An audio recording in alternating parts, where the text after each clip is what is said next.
Hey YouTube, Sergeant Savinelli. Welcome back for part 3 of Cigars and Tobacco, a Connecticut story. Do I sound like a half-assed professor just yapping at you here? In a lecture hall? I don't know, there's no easy way to do this when you can't remember a lot of this stuff because there is so much information. I find myself having to yammer on and on, reading and all of this stuff. So again, please bear with me. I don't mean to sound like a lecturer or anything like that. Just trying to pass some of this stuff on to you, and the easiest way to do it, some of it, is to read it to you. So I'm going to put on my cheaters. Okay, so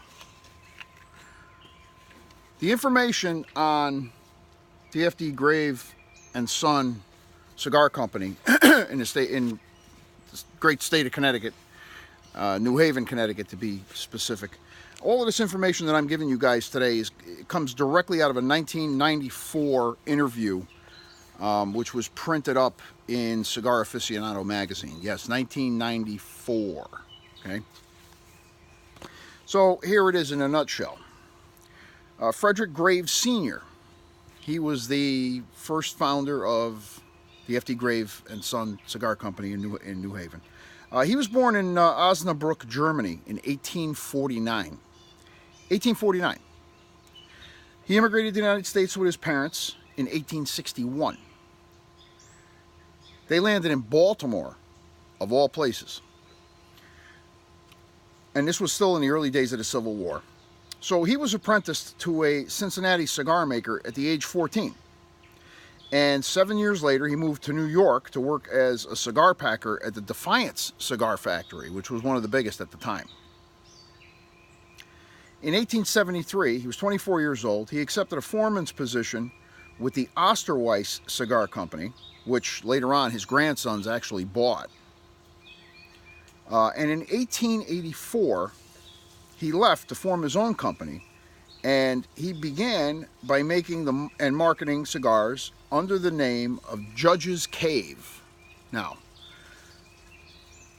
by this time in 1900, very short period of time there, 1900, Fred Graves Sr. had made enough money selling cigars to build the State Street factory in New Haven, Connecticut, which is still there today. Beautiful building. And he managed to pay cash for a huge estate in Whitneyville, which is a section of New Haven. So it's funny because the Judge's Cave brand, which was actually the very first brand that he came up with, 1884, right? He took the name from a New Haven area landmark that was reputed to have served as a refuge to 2 of the 59 judges who signed the death warrant for King Charles I in England. And that was in 1649. They were persecuted after the restoration of the English monarchy in 1660.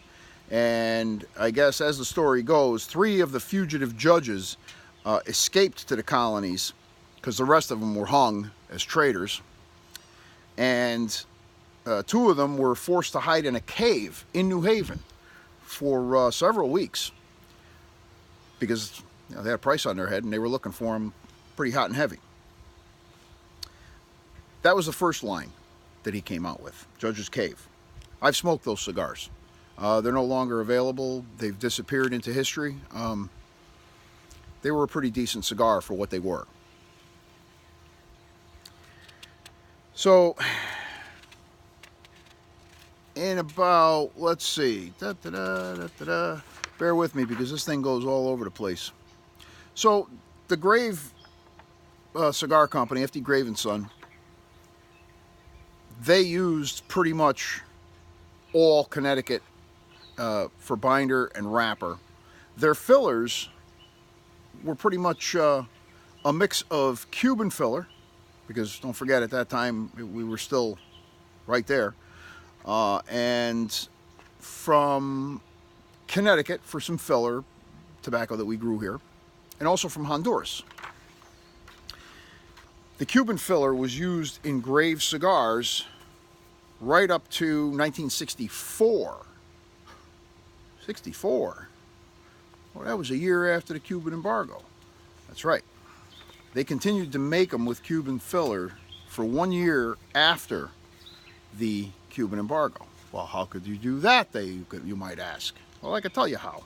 They had so much stocked up that all of that was pre-embargo tobacco, so it was fair game.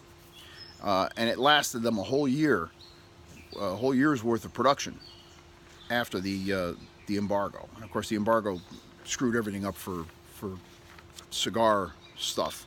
And just a little bit of something on that.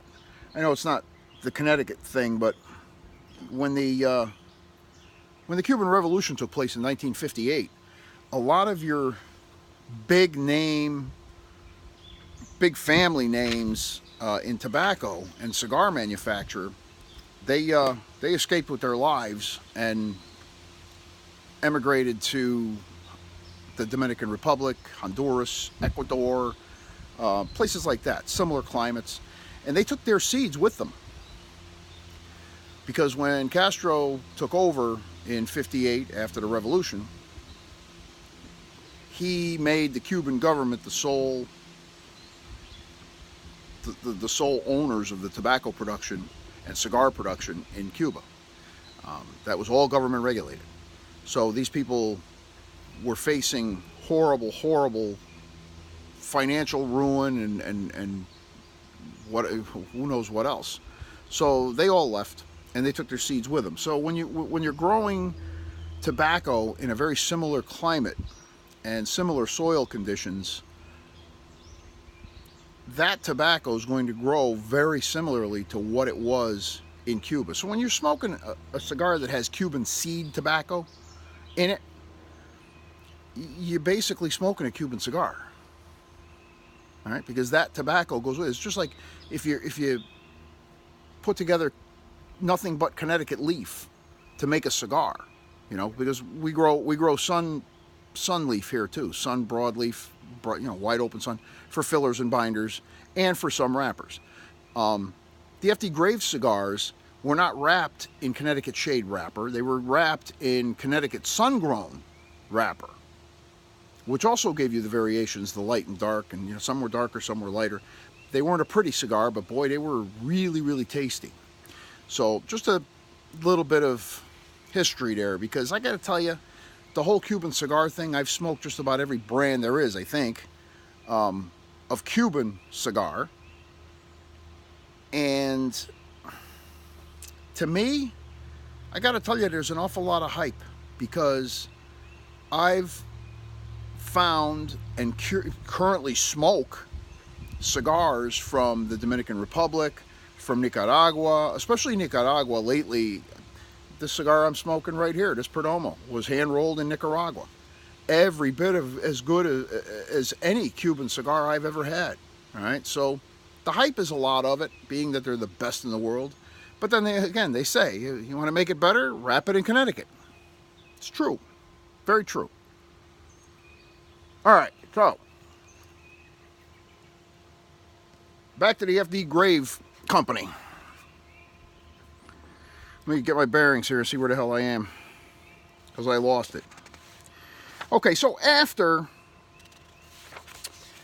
the success of the Judge's Cave brand that they came up with, Fred Graves Sr. had a brainchild. A pretty great marketing strategy, I think. What he did was, he went out and he put up all of these billboards. These big billboards that you could see from the highways and the roadways and so forth. I mean, highways weren't big back then in those days, but, early 1900s, billboards were along your main roadways, just like they are along the highways today. So Freddie Grave went out there and he put up these monstrous billboards, okay? And those billboards all had one word on it: Moneymaker.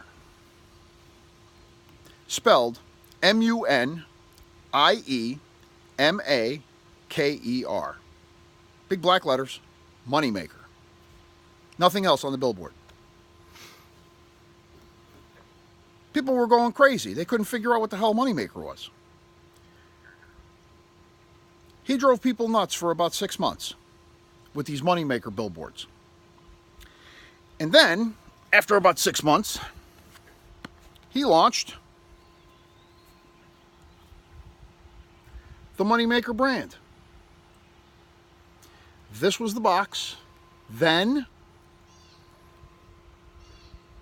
and this is the box now. Well, kind of now.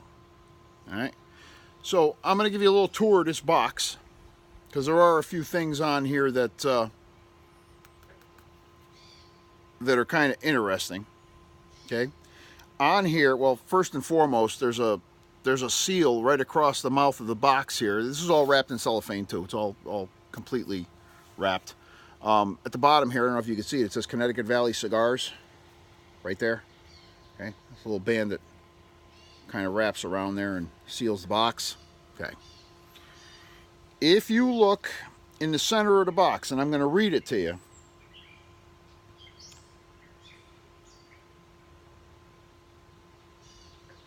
And it's in Spanish, okay, so bear with me, okay.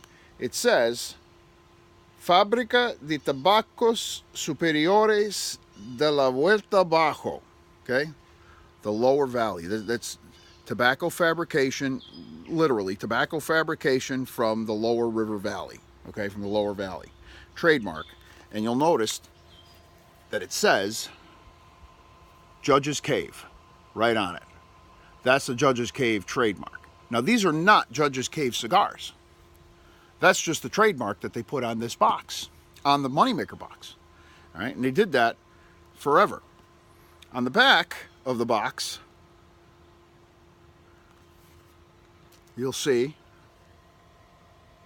all right, Judge's Cave, F.D. Grave & Son, New Haven, Connecticut, trademark, cigar manufactory. That also appeared on all the Moneymaker boxes. All right? So this was the first rendition of the Moneymakers. And they didn't change.